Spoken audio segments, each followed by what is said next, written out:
the first time in a long time, welcome back to a brand new episode of the Pax What She Said podcast. I'm one of your co-hosts, Maggie Loney, joined as always by Perri Goldstein. And of course, while we were on hiatus, everything changed. StreamYard looks different. Things are happening in the Packers sphere, and we're trying to catch up, but we're here, Perri, and we're ready to talk about football because the pads are on and we're getting closer and closer to the start of the season. But first of all, how are you? Well, you mentioned what's different, but failed to mention the biggest difference, which is that you have another child now. So if anyone, I feel like we told people about our break, but if you were wondering where the heck have you been, Pax What She Said was on maternity leave. And now we are back. Somehow Maggie planned her maternity leave around the dead of the off season. It worked out gloriously. Back at work this week, back on the pod this week. Everything is just coming up Millhouse. Yeah. Oh man. But it feels good to be back. Hearing that intro, I was like, oh yeah. Oh yeah. We're really doing it. Yeah. Yeah, for everybody, joining us on YouTube, joining us on social media, we appreciate it. And we're glad to have you back because we miss talking football. And, Perri and I kind of like chat normally, all randomly through text anyway, but it's nice to see your face and to be able to talk football because we're at the first week of camp. I think it's been, 6 practices officially, something like that at this point. Family night is quickly approaching. And I don't know about you, but after family night is kind of when it really feels like football season is back because you have the joint practices and then you have the preseason and everything just kind of is lightning speed from there. So let's go ahead and dive right into some of the biggest storylines, I think, of the offseason. Maybe some of the biggest questions that are lingering for the team and some early impressions of training camp so far. Can we get started with Zach Tom? And I'm kind of jumping the order, but I think that's a really significant place to start when it comes to Jordan Love and his offensive line. Yeah, I mean, I think that's probably the biggest news. Zach Tom getting his big, well-deserved extension, having the most signing bonus of any NFL offensive lineman in history. So that's cool. Packers always finding unique ways to pay their guys, but not make it ridiculous for the books. And now right tackle's locked up till, what is it, 2029? So that's sweet. I mean, like I said, very well deserved. Kind of flies under the radar, I think, across the league as one of the most solid right tackles. But now can kind of protect Jordan Love's good side for the foreseeable future. And I think especially with a few of the other changes and question marks along the line, to have that be steady and consistent is going to be important going into the season. Yeah, and I mean, we'll dive into it when we talk more about camp, but certainly a lot of changes, like you said. It seems like there's a battle either at every spot or there is a new person at the position, right? Elton Jenkins at center, we'll talk about that. Josh Myers departing. Rasheed Walker also in a contract year, wanting to still be the left tackle of the future, but now competing with 2 former draft picks in Jordan Morgan and Anthony Belton. Then you've got right guard also up for grabs, Sean Ryan, the incumbent, but definitely not solidified in his spot. And then Aaron Banks, who the Packers signed in free agency and obviously want to play at left guard. So to have Zach Tom there is really the only true, person locked into his position, and I guess Elton, but getting the big contract there is well deserved and really exciting because I think we kind of knew all along that if the Packers could only pay one of their tackles, that Zach Tom was going to be the guy. And for all of the subterfuge, as Brian Gutekunst used to say, about him potentially playing center, that's all out the window. He is their right tackle for now and for the long-term future, and he's really, really good at it. So Jordan Love's right side protected in some capacity. But what else? Some significant injuries, I think, taking place, which is always a bummer this time of camp. But outside of Christian Watson and his recovery from ACL, it doesn't seem like there's anything potentially too concerning. Nothing too serious. I think, well, I'll say something if we want to talk about Elton Jenkins now or later, but to the point about the injuries. We obviously hate to see Marshawn Lloyd go down with something again, but it does feel like the Packers are pretty healthy. We knew Christian Watson going into the season, so that's not really that much of a surprise.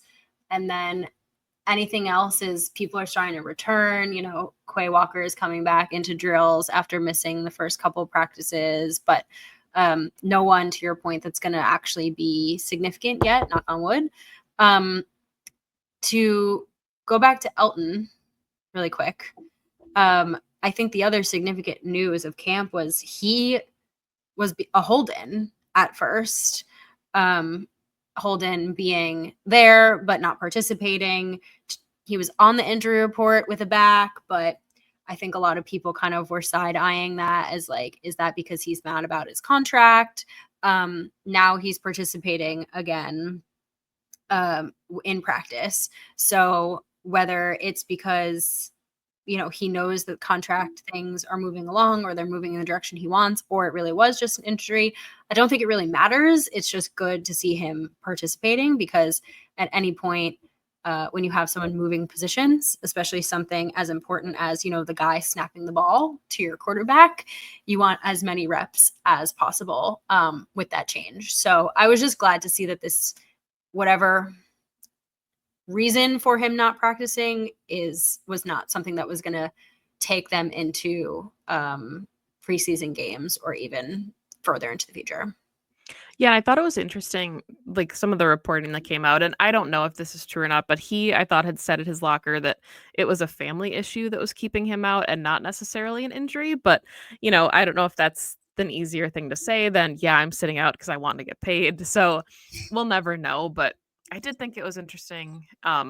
Wes Hodkiewicz had reported this, and it's been elsewhere, but on Packers.com specifically, talking about how this was an idea that Jenkins had for, quite a while, that it was something that, he played center in college and he thought he could get back to doing it, and that he sees like all pro potential for himself at the center position. So when the Packers approached him about it in the offseason and said, hey, we think this would be a good fit for you, he said, give me some time to think about it.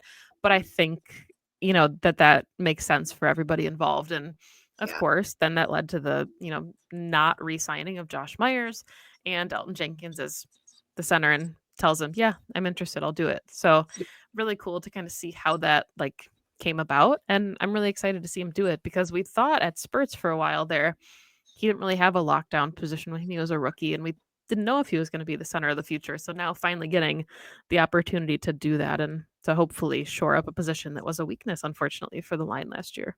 Right.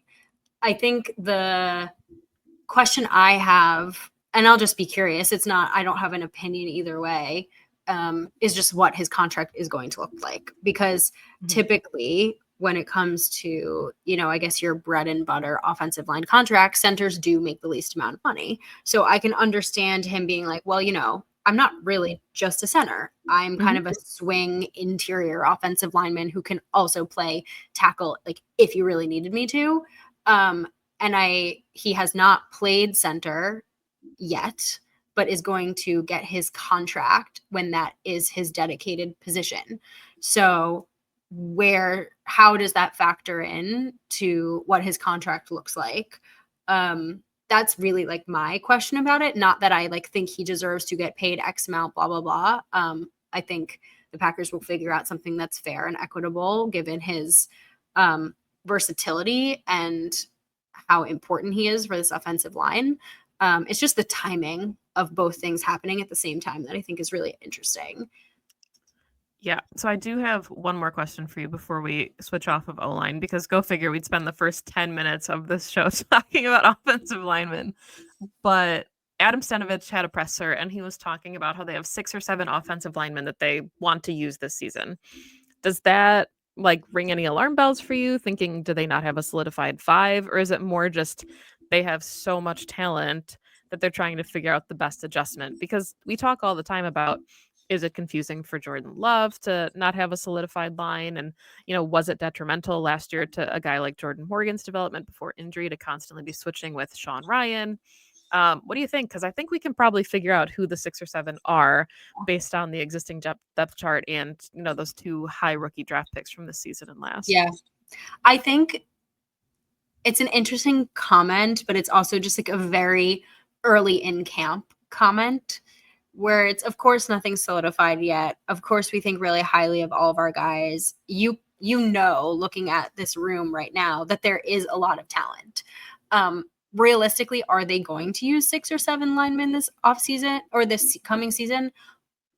I mean, unless there's an injury or someone becomes bad at their job and needs to be benched, like, no, you're going to have 5. But I think it should give everyone comfort that they think, to me, it reads, we think so highly of this room that we don't just have a starting 5, or even some teams are like, we don't even have a starting 3. We actually have 7 guys who we feel really confident we could trot out there week 1 to start. We're just figuring out who it's going to be. Yeah, I agree. I mean, I think the Packers are really good. If there's one thing they're really, really good at, it's developing these offensive linemen and always having kind of like an emergency plan in place. And Jordan Morgan, unfortunately, was injured for part of his rookie season, so he'll come back. But always good to have depth in those places. But Yeah. let's shift, talk about, maybe since we're kind of on that note already, notable absences and recoveries. Players that are either missing practice in this early camp portion. We touched on it. Nothing really glaring right now, but a couple names that we want to see either back right away or names that should be back in the near future. We said it already. Christian Watson, really the only big injury, but we knew that one was coming already. Yeah. Yeah, it's true. It's I mean, again, like a defensive end, Colin Oliver, a backup offensive lineman, John Williams. I'm sure they will be back at some point.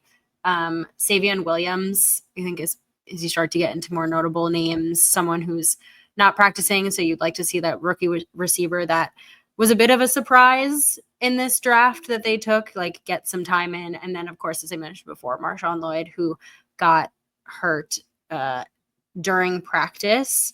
Someone that I know everyone has been excited about because he has basically redshirted his whole career so far from injury. And at this point, he must be so frustrated. So hopefully nothing is too serious or long-term, because if I'm him, I'm like crawling out of my skin wanting to finally play in a game.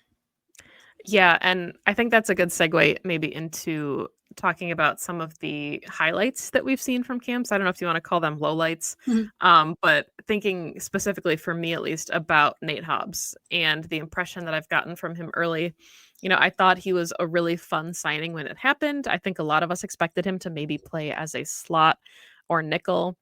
By all accounts, he's a boundary safety or boundary corner opposite of Keyshawn Nixon. Sounds like Javon Bullard has kind of won that nickel spot, at least this early in camp. But Nate Hobbs, it sounds like, has a ton of energy. And I know that that's kind of when Marshawn Lloyd got injured, was a tackle from Hobbs. But I saw, the Packers themselves cleared that up and said, no, Lloyd Yeah. kind of tweaked himself when he planted in the ground, wasn't Hobbs. So he seems like he has just a ton of fire and energy. And if you're playing opposite Keyshawn Nixon, I feel like that is the exact kind of energy you need. So for being a position that we're still kind of not sure about, he seems like he is bringing some much needed attitude and energy to that cornerback room. It seems like that side of the ball overall is bringing that level of energy and juice. I always like to think of, like, I think the DB room are the ones that have to lead the charge on that, right? Like, they've got the swag, they've got the attitude. The Packers lost Jair Alexander, who, for all of his many faults, did always bring that energy, right? He had a very distinct personality, leadership, and it's nice to see that room it still has it without him there. And I like to see that fire from a guy like Nate Hobbs, who probably feels like this is his shot to show the league, like, I am a starting boundary corner, and I can play at a very high level. And obviously, as the Packers and Packers fans go, we want that as well. Yeah, another addition to that room. Obviously, it looks like Hobbs and Nixon are the starters. Carrington Valentine taking a lot of reps at number 1, or in that starting rotation. But Bo Melton, I think the surprise of camp. We talked about it, or we heard about it, I should say, in the offseason program, that it was like a hypothetical and he was doing a couple drills with the DBs and, would it stick? Well, he changed his number. Now he's number 16, and he's officially listed as a corner, just like his younger brother. So it seems not only legit, but it seems like he's actually getting some starting reps. And not only that, but has a key role on special teams. So I think it says a lot about him as a player that the Packers want him on the 53 so desperately that they weren't really sure if he could stick at wide receiver, which we'll talk about is super crowded. So they said, here, Mhm. try this. And he's good at it. Yeah. Yeah. I mean, testament to just baseline level of athleticism to be able to do that. It is not common, and it's also not historically successful to switch positions at this level. But by all accounts, you said it, he's getting first team reps. Like, he looks good. Rich Bisaccia has nothing but good things to say about him, to the point where you're like, I don't think this guy isn't making the roster at this point. So love to see it, because I agree, if he had stayed at wide receiver, he'd be fighting for the 5th, 6th spot, even a roster spot, period. And now it feels like he's going to be contributing to the team in a much more meaningful way. And this just feels like such a Packers thing, right? And I'm not saying that Bo Melton is coming in to like fix all of the woes at corner. He's not going to come in and be, like the savior of the squad. But I was trying to think back to like this is something we've seen before. Obviously, Herb Waters was the last name that I could come up with of a wide receiver turned corner that actually played like pretty well in camp. And obviously, people listening probably are not like, ah, yes, Herb Waters. So he didn't stick around long enough for it to matter. But that's the last player I could think of. Like, this is certainly something that we've seen them do before. But I think Bo Melton probably has one of the most realistic chances of actually making something out of the opportunity, which is very cool for him. That is very cool for him. Should we talk about the wide receivers now? Yeah, I think we should, because it's so exciting. It is so exciting. Is Matthew Golden him? Should I do an off-season, like, super, super early hot take? I don't know, but he looks great. I mean, in all seriousness, he looks the part of a first-round wide receiver, which I think, that's where the bar should be. Mhm. Is, are you coming in? Do you look like a guy who was meant to be taken in the first round? Everyone talks about his work ethic, like, which again, there's very few things that you can control in the NFL, but how hard you work and your mentality is one of them. And it's something that coaches and his teammates have talked about a lot. So I'm just very excited about him and his possible role in this offense. Yeah, and I don't want to like make this a dig against any of the guys that are currently on the roster, but there's certainly expectations when you come in as a first round draft pick. And, Romeo Dobbs is a lock on this roster. Jaden Reed's a lock on this roster. Even a guy like Savion Williams, to me, as a third rounder, is a lock. But when you come in and you're talking about the difference between like a wide receiver 5 as being somebody like Bo Melton or Malik Heath, or a wide receiver 3 that potentially cracks into that conversation as a 1 or 2 guy, as Matthew Golden, who runs a 4.29, and his 60-yard touchdown from Jordan Love is like the talk of camp. Yeah. It just elevates, I think, the offense. And again, it's not to discredit a guy like Malik Heath, who certainly is deserving of his own chance at the roster, but you could just kind of see like an elevation of the entire position group. And the Packers are really young still on offense, and Matthew Golden doesn't make them older, right? Like, he still makes the position group younger, but he's bringing in just a really nice explosive piece for Jordan Love. And it's Jordan Love just got his contract. Obviously, Matthew Golden's not going anywhere. He's a first round pick. He's got the 5th-year option. So you're kind of keeping that core nucleus together and letting them develop, knowing that Christian Watson's in a contract year, Romeo Dobbs is in a contract year, Jaden Reed is coming up on his contract year. It just gives them something to, I think, to work towards. Yeah. I see this pick as, here, Jordan, like, here's your guy that you can rely on for the foreseeable future. Mhm. And at the very least, for your kind of quote unquote golden years that we're coming up into. I like that. As a quarterback. Thank you. My puns have been just flowing. But I mean it, right? Like, this is like Jordan's sweet spot these next few years. And the Packers gave him, if he, becomes what he's expected to become, a true wide receiver one. And I'm using the term everybody hates, but a reliable receiver for them to like develop that connection that we've seen over the course of our time in Green Bay. We've been very lucky to see those kinds of connections and what they do to offenses, to your point before, just elevating that whole room and providing that thing that defenses have to plan for, which I think there are a few other guys on that side of the ball that fall into that category as well. But to have that like true receiver, that's different. Yeah, and what a swan song for Mark Murphy. Like, kudos to him. You know, he gets the draft finally in Green Bay. He gets to announce a wide receiver in the first round and just kind of like ride off into the sunset. I know he would have loved to get like a second Super Bowl or something in there, but really going to be fun to see kind of where ed policy takes this and what's next. You know, Mark Murphy has Titletown. Like, he really just left such an impact with this final act. And I think in a way Matthew Goldman is always going to be tied to Mark Murphy in that 2025 draft in Green Bay, because you couldn't have asked for anything better, unless maybe you're like Sorrel and you get to have the commissioner announce you while you're there and then do a Lambeau leap and do a presser in person. But yeah, I think though, if the Packers pull it out this year, this is still Mark Murphy's Super Bowl, even though he's technically not CEO anymore. Okay. Any other highlights? Any other things you want to talk about? I think if we're just talking about impressions, and again, Perri and I are not at camp. I was not about to bring a 2-month-old to camp, although the pictures would probably be incredible. Perri's got a long flight from New York City to get down to training camp. But so this is all like sights and sounds, right? But I think my biggest takeaway from this is that there are going to be a lot more battles than we thought. I think a lot of positions are more contested than you would think. And something I think we've noticed from Brian Gutekunst, especially in the last couple seasons, is that just because you were a day 3 draft pick, your spot is not safe. And I think kind of the perfect example of that right now is looking at the defensive line. Warren Brinson was a selection by the Packers in this draft class.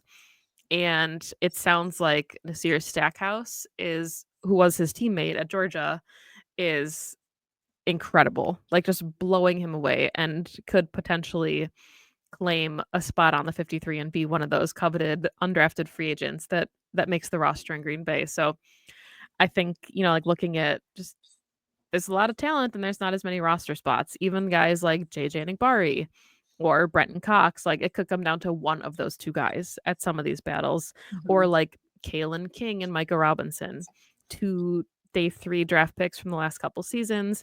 Not sure both of them make the roster. So I think the preseason is going to be really important, like it always is, to see kind of where these guys shake out and how much playing time they're getting, because you know, I think the quote unquote like best 53 is really what they're looking for this year. Yeah. To piggyback off of that, I think this team has a lot of talent. Like there's a lot of really good players. But this season, like there needs to be a handful that make that step into great players in order to compete in this division and compete in the NFC period. And there's so much potential. And we could probably have a whole episode for both sides of the ball separately around who we think could do that. But there's a few names that stand out. You mentioned one already. I think Jaden Reed, right? He's a very good receiver. We know he can be great. Like, are we going to really see that? We've been seeing a lot of buzz around LVN having an amazing camp so far.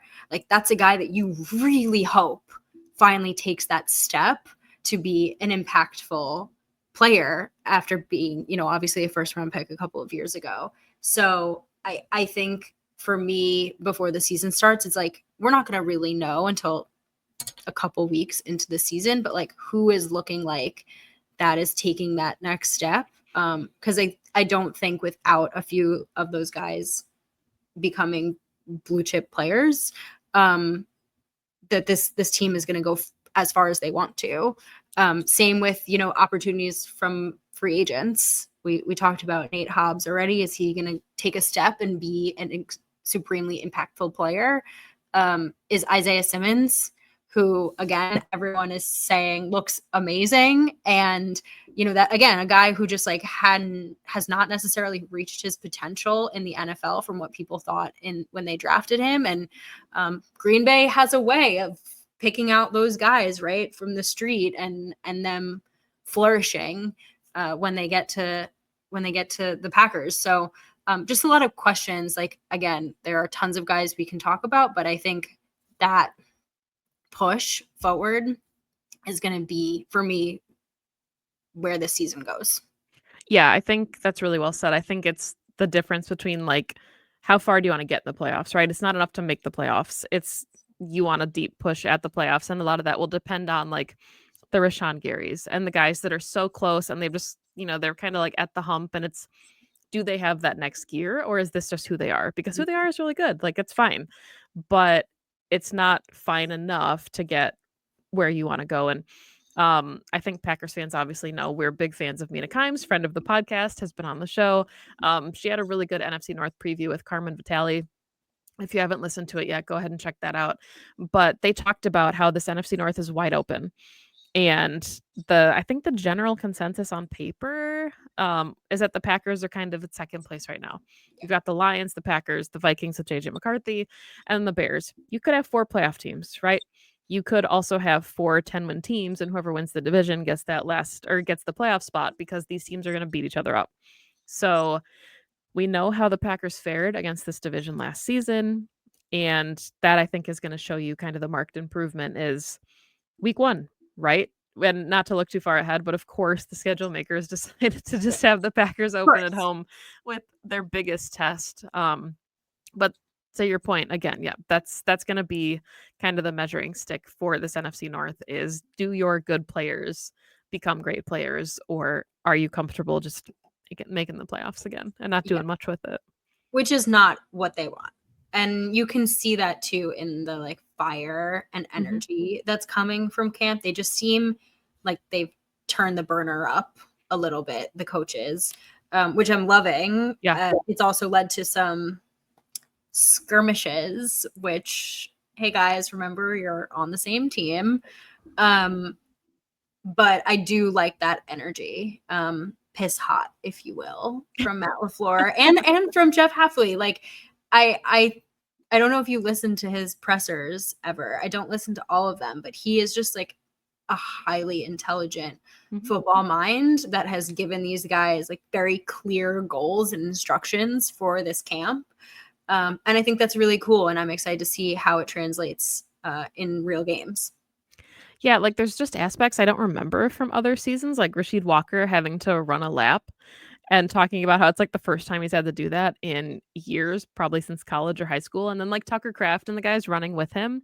I think there's just an energy that we haven't really seen. And I think it was Jordan Love who said like, if we're bringing this level against each other, it's kind of showing the rest of the league like you can't do this to us because we're already achieving that, on our own. So really exciting. Obviously, this is a takeaway from 6 practices. Like we've got family night, we've got 3 preseason games. We are still over a month away from the season starting, but so far, initial takeaways is that the Packers are back, and there's a lot still to be optimistic about going into the season. But that is all the time that we have for this week's show. We'll be back next week to talk about, I don't know, family night, maybe the NFC North. We'll see kind of where things are going as we ease back from the Pax, which she said maternity leave, if you will. But find the show on Blue Sky, on Twitter, on YouTube, everywhere you find your favorite podcasts. Like and subscribe to the show. Give us a review if you love what we're doing. You can find Perri at Perri_Goldstein, me at Maggie J. Loney, and it feels good to be back. Go Pack, It go. feels really good to be back. Go Pack, go.